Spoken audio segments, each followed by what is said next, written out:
जो वीडियोज हैं, जो खबरें हैं, वो विचलित करने वाली हैं। बच्ची के मां के साथ जिस बर्बरता के साथ माने दिन दहाड़े जिस तरह से हमला कर दिया गया और दुर्भाग्यपूर्ण घटना घट गई, मौत हो गई, ये अति निंदनीय है। बहुत चिंता का विषय है कि दिन के उजाले में। और एक और चिंता, जो आपने कहा कि क्या राजनीति हो रही है, राजनीति की शुरुआत सबसे पहले भाजपा के हारे हुए नेता संगीत सोम ने कर दिया। जब मामला चुनौती है सरकार के खिलाफ, सवाल सरकार से पूछना है, लॉ एंड ऑर्डर सरकार के हाथ में है, आप सरकार की पार्टी में है और आप जा रहे हैं पीड़ित परिवार के पास। जो वीडियो वायरल होते हैं संगीत सोम के, उसमें इनडायरेक्टली लग रहा है कि संगीत सोम थ्रेट भी कर रहे हैं कुछ ना कुछ परिवार को। इसका मतलब है कि परिवार पर दबाव अभी है, अभी कुछ गुत्थी है जो सुलझी नहीं है। उस गुत्थी को सुलझाने में पुलिस के फाइनल बयान के बाद और कुछ हमारे सोशल एक्टिविस्टों को घटना स्थल पर पहुंचकर वास्तविकताओं के पड़ताल के बाद, अभी संभव नहीं है, हालात नहीं है, जाने नहीं दिए जा रहे हैं। सिवाय संगीत सोम के किसी नेता को वहां जाने नहीं दिया गया। कल का वो दृश्य आप देखे ना, भागम भाग फिल्म जो थी, तो हाँ, चंद्रशेखर जी वाला भागम भाग वो वायरल था। तो हालांकि ठीक है, ये दबाव का बहुत अच्छा तरीका, मैं तो इसके लिए बता आप जाना चाहते लेकिन आपको भी तो नहीं जाने में। जब अतुल प्रधान को नहीं जाने दिया गया, जो स्थानीय विधायक हैं और चंद्रशेखर जी पड़ोस के सांसद भी हैं, उनके सौजातीय मामले हैं, उनको नहीं जाने दिया गया। मुझे पार्टी से फोन आया था कि घटनास्थल पर आप जाइए। मैंने कहा कि परिस्थितियां ऐसी हैं कि मुल्ला जी को तो 2 ही मिनट में सीधा कर दिया जाएगा, इसलिए अभी इस चक्कर में मत पड़िए। जो लोग जा रहे हैं, हम लोग पीछे हैं, हम लोग हैं। चंद्रशेखर जी आगे बढ़े, बहन जी आगे बढ़े, जो भी लीडर आगे बढ़े, हम लोग साथ में हैं, न्याय के साथ हैं, इंसाफ के साथ हैं, पीड़ित परिवार के साथ हैं। घटना का जो भी प्रकरण सामने आएगा उस पर हम ब्रीफ करेंगे, लेकिन अभी व्यक्तिगत रूप से मैं इस बात को जानता हूं। एक रिपब्लिक के रिपोर्टर को वहां पर ठोक दिया गया, अच्छे से शब्द थोड़ा अच्छा बोला कीजिए। ठोक दिया गया वाला ये मोदी जी वाला भाषा, ये योगी जी वाली भाषा, ठोक देंगे, पिटाई होगी, हमले हो गए, बोल दीजिए। देखिए, जब भीड़ आक्रोशित होती है ना, तो फिर सामने अगर पुलिस वालों ने पीटा है तो रिपब्लिक वाले निपटेंगे, क्योंकि रिपब्लिक वाले पुलिस से निपटना जानते हैं। ये बात जान लीजिए आप। रिपब्लिक टीवी को आप हल्के में ले रहे हैं।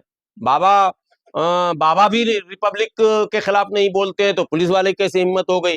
या तो माइक पढ़ने में दिक्कत हो गया होगा, आईडी हाथ में नहीं होगा, कुछ तो दिक्कत होगा, वरना आर लिखा हो और उस पर पुलिस हमले करे, ये तो संभव नहीं है। सरवर जी, मामला जो है, इसमें एसएसपी मेरठ का जो बयान है, वो बयान अभी अधूरा है और जब तक प्रशासनिक पदाधिकारियों का मुकम्मल बयान सामने नहीं आता है, उस पर बहुत कुछ खुलकर टिप्पणी करना मुझे लगता उचित नहीं। लेकिन जो दृश्य सामने आए, वो दृश्य विचलित करने वाले हैं, वो दृश्य भयावह हैं और उसकी हम निंदा करते हैं।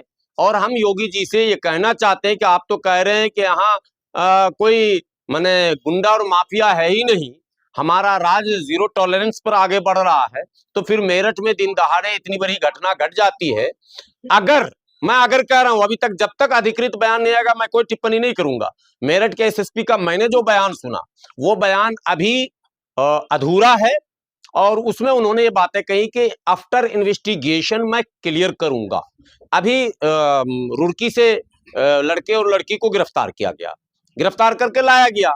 जांच पड़ताल के बाद जो पीसी अब हुआ होगा, अगर आज मैं अभी देख नहीं पाया हूं, फाइनल पीसी जब पुलिस अफसर का होगा तब मैं बता पाऊंगा। दूसरी बात है, मैं घटनास्थल पर भी नहीं गया हूं, मैं पीड़ित परिवार से भी नहीं मिला हूं, तो मैं इस पर बहुत विस्तार से नहीं कहूंगा। लेकिन जो वीडियोज हैं, जो खबरें हैं, वो विचलित करने वाली हैं।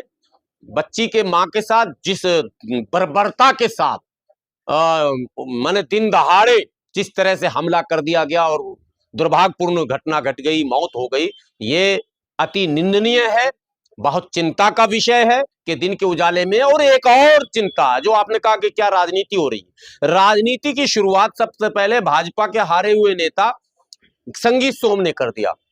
जब मामला चुनौती है सरकार के खिलाफ, सवाल सरकार से पूछना है, लॉ एंड ऑर्डर सरकार के हाथ में है, आप सरकार की पार्टी में है और आप जा रहे हैं पीड़ित परिवार के पास। जो वीडियो वायरल होते हैं संगीत सोम के, उसमें इनडायरेक्टली लग रहा है कि संगीत सोम थ्रेट भी कर रहे हैं कुछ ना कुछ परिवार को। इसका मतलब है कि परिवार पर दबाव अभी है, अभी कुछ गुत्थी है जो सुलझी नहीं है। उस गुत्थी को सुलझाने में पुलिस के फाइनल बयान के बाद और कुछ हमारे सोशल एक्टिविस्टों को घटना स्थल पर पहुंचकर वास्तविकताओं के पड़ताल के बाद, अभी संभव नहीं है, हालात नहीं है, जाने नहीं दिए जा रहे हैं, सिवाय संगीत सोम के किसी नेता को वहां जाने नहीं दिया गया। कल का वो दृश्य आप देखे ना, भागम भाग फिल्म जो थी, तो हाँ, चंद्रशेखर जी वाला भागम भाग वो वायरल था। तो हालांकि ठीक है, ये दबाव का बहुत अच्छा तरीका, मैं तो इसके लिए बता आप जाना चाहते लेकिन आपको भी तो नहीं जाने में, जब अतुल प्रधान को नहीं जाने दिया गया जो स्थानीय विधायक हैं और चंद्रशेखर जी पड़ोस के सांसद भी हैं, उनके सौजातीय मामले हैं, उनको नहीं जाने दिया गया। मुझे पार्टी से फोन आया था कि घटनास्थल पर आप जाइए। मैंने कहा कि परिस्थितियां ऐसी हैं कि मुल्ला जी को तो 2 ही मिनट में सीधा कर दिया जाएगा, इसलिए अभी इस चक्कर में मत पड़िए। जो लोग जा रहे हैं हम लोग पीछे हैं, हम लोग हैं, चंद्रशेखर जी आगे बढ़े, बहन जी आगे बढ़े, जो भी लीडर आगे बढ़े, हम लोग साथ में हैं, न्याय के साथ हैं, इंसाफ के साथ हैं, पीड़ित परिवार के साथ हैं। घटना का जो भी प्रकरण सामने आएगा उस पर हम ब्रीफ करेंगे, लेकिन अभी व्यक्तिगत रूप से मैं इस बात को जानता हूं। सरवर जी, एक रिपब्लिक के रिपोर्टर को वहां पर ठोक दिया गया अच्छे से। शब्द थोड़ा अच्छा बोला कीजिए, ठोक दिया गया वाला ये मोदी जी वाला भाषा, ये योगी जी वाली भाषा, ठोक देंगे, पिटाई होगी, हमले हो गए, बोल दीजिए। देखिए, जब भीड़ आक्रोशित होती है ना, तो फिर सामने पुलिस वालों अगर पुलिस वालों ने पीटा है तो रिपब्लिक वाले निपटेंगे, क्योंकि रिपब्लिक वाले पुलिस से निपटना जानते हैं। ये बात जान लीजिए आप। रिपब्लिक टीवी को आप हल्के में ले रहे हैं, बाबा भी रिपब्लिक के खिलाफ नहीं बोलते हैं, तो पुलिस वाले कैसे हिम्मत हो गई? या तो माइक पढ़ने में दिक्कत हो गया होगा, आईडी हाथ में नहीं होगा, कुछ तो दिक्कत होगा, वरना आर लिखा हो और उस पर पुलिस हमले करे, ये तो संभव नहीं है।